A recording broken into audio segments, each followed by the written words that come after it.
Hello, my name is Paul, and I'd like to share with you what I've learned about setting up for the first cut on a Grandberg chainsaw sawmill. First off, I'd like to give credit really to two YouTubers that I have followed pretty closely. One is called Lure of the North. The other is called Surviving Ringworm. And both of these YouTube users have been an inspiration to me.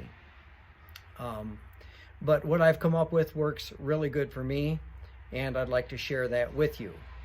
First off, let me show you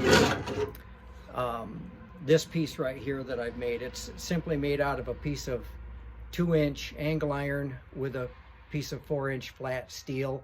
I believe this is an 1/8 inch. It might be 3/16. I'm not sure of the thickness, but you can see that the flat steel is just welded to the 2-inch angle iron. In addition to that, what I've done is I've drilled across the bottom of the flat steel, so it gives me versatility when I'm fastening this to the end of the log. Secondly, when I'm using a ladder, an extension ladder, or in some cases I'll use a piece of rim board, or what some call LSL, laminated strand board, that lays on this flat surface right here. But if I'm using the extension ladder, I'll take a couple of 3/8 inch bolts with nuts on them, and I've got pre-drilled holes into the top of this, and those set right into the flat surface there on the angle iron. And then the extension ladder sets in between these two bolts.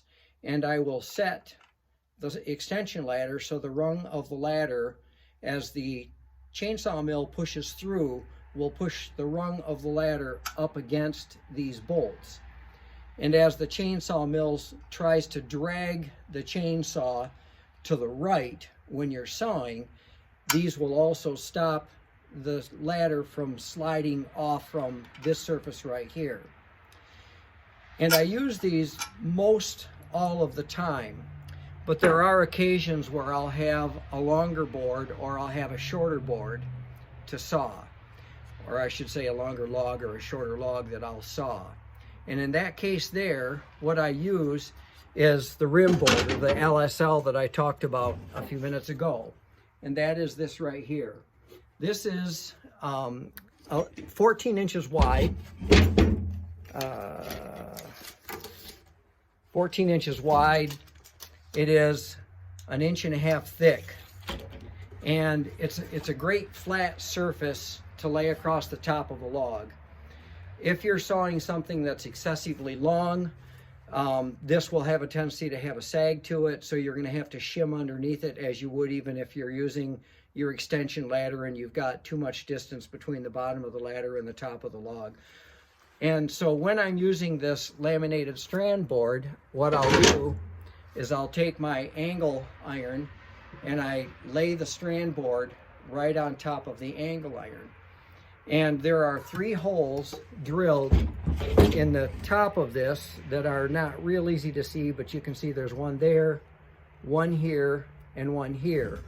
And I'll simply use a 1 1/4 inch sheet metal screw or a 1 1/4 inch drywall screw to fasten the board to the angle iron, so that this board here doesn't slide or doesn't move as I'm running my sawmill across the top of that log.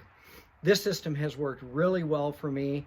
I use it exclusively now, and again, I just wanted to share this with everybody so that you can see just another way, just another idea of how you can saw logs. In my next video, I will actually show you my setup, and look forward to being able to share that with you. Thank you.